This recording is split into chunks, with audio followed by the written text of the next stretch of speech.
এরপরে যে বিষয়টির কথা বলবো সেটি হচ্ছে টাইটেল। প্রত্যেকটা ইভেন্টের একটা টাইটেল থাকলে ভালো হয়। সব ইভেন্টেরই টাইটেল যে আলাদা করে তৈরি করা যায় তা না, কারণ তার নতুন করে টাইটেল করার কিছু থাকে না। কিন্তু কিছু কিছু ইভেন্টে আপনার সুযোগ আসবে যে আপনি সেটা একটা আলাদা নাম দেবেন, এবং তখন এইটার ইম্পর্টেন্ট এই জন্য যে সেই টাইটেলটাই মানুষকে ইন্সপায়ার করে ওইটার অংশ নিতে, ওটাতে আসতে, বা ওইটার মূল এসেন্সটা তারা ফিল করতে শুরু করে। যেমন আপনাদের নিশ্চয়ই মনে আছে, আমরা যখন সবাই মিলে Guinness book of world record করার জন্য সোনার বাংলা আমাদের জাতীয় সঙ্গীত গাইলাম একসাথে জাতীয় প্যারেড স্কোয়ারে। তো এই অনুষ্ঠানের নামটার মধ্যেই কিন্তু লাখো কণ্ঠে সোনার বাং, এই অনুষ্ঠানের নামটির মধ্যেই কিন্তু একটা নিজেকে যোগ করার, ইন্সপায়ার, উজ্জীবিত হওয়ার একটা বিষয় ছিল। লাখো কণ্ঠে সোনার বাংলা মানে শুনলেই তো সোনার বাংলা, আমাদের জাতীয় সঙ্গীত শুনে মন আর্দ্র হয় না এরকম বাঙালি বা বাংলাদেশে কেউ আছে বলে আমার মনে হয় না।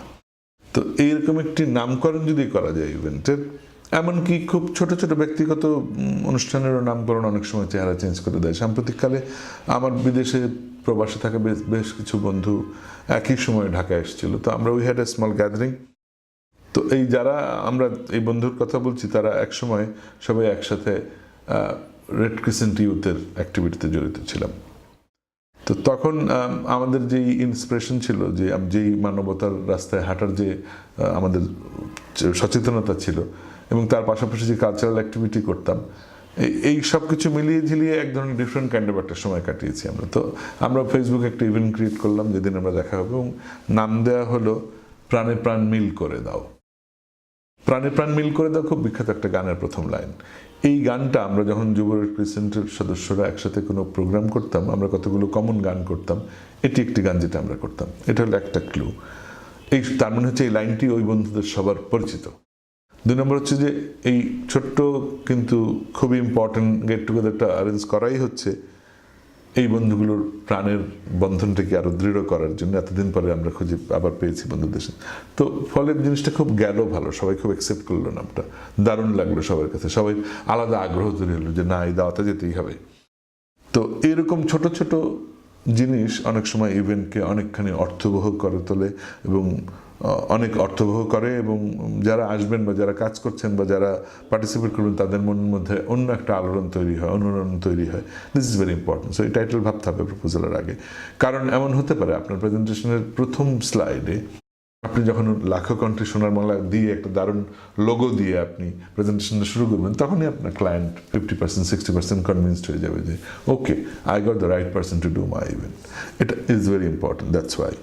এবং একসাথে খেয়াল রাখতে হবে যে টাইটেলটা যেন একটা ক্লিয়ার ইন্ডিকেশন দেয় যে আসলে এই ইভেন্টটা কেন, কিসের জন্য, কাদের জন্য, এটাতে আমরা কী পাবো, কেন পাবো, কী করব, সেরকম বিষয়টি মাথায় রেখে ইভেন্টের নামটা দিতে হবে।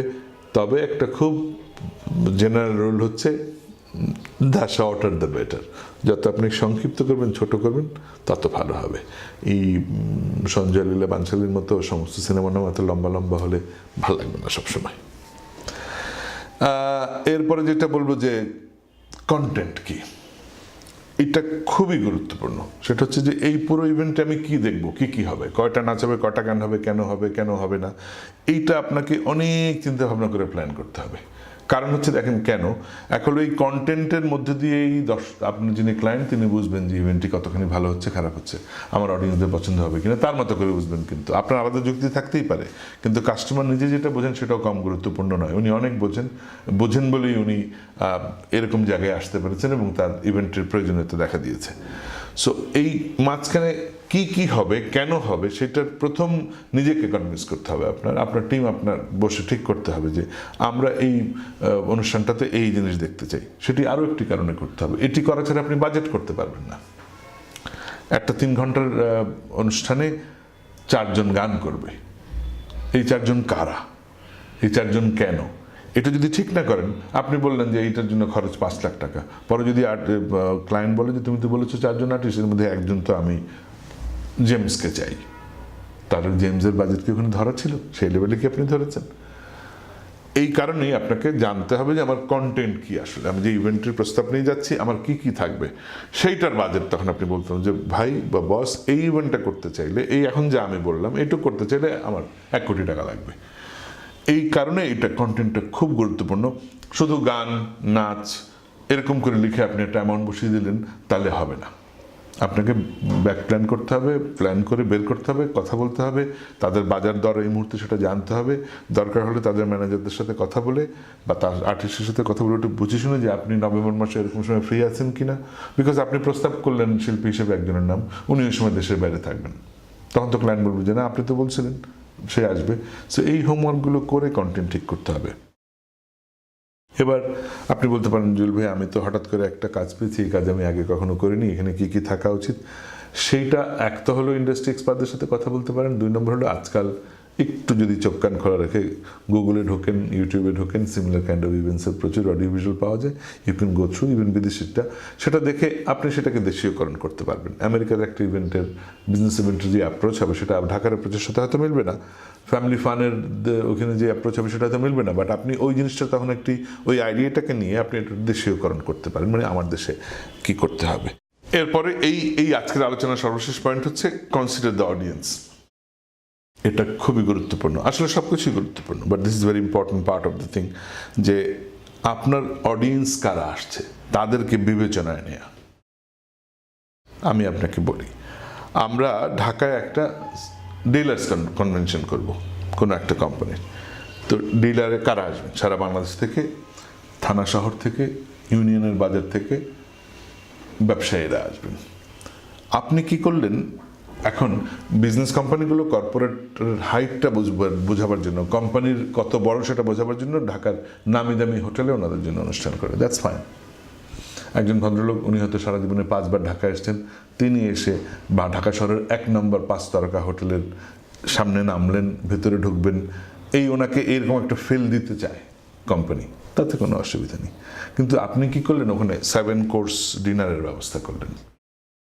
7 কোর্স ডিনার খুব ফর্মালি বাটলার এসে সার্ভ করবে, এই পাশে 7টা 14টা চামচ সাজানো, অন্য তো সবাই এটাতে অভ্যস্ত না।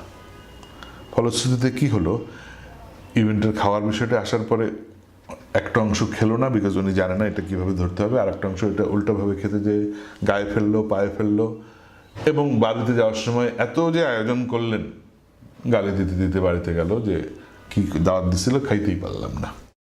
এই বিষয়গুলো ঘটেছে, আমার চোখের সামনে ঘটেছে, বিভিন্ন অনুষ্ঠানে আমি নিজে অতিথি হয়ে দেখেছি ঘটে। এই বিষয়গুলো কনসিডার করতে হবে, শুধু খাওয়ার ক্ষেত্রে না।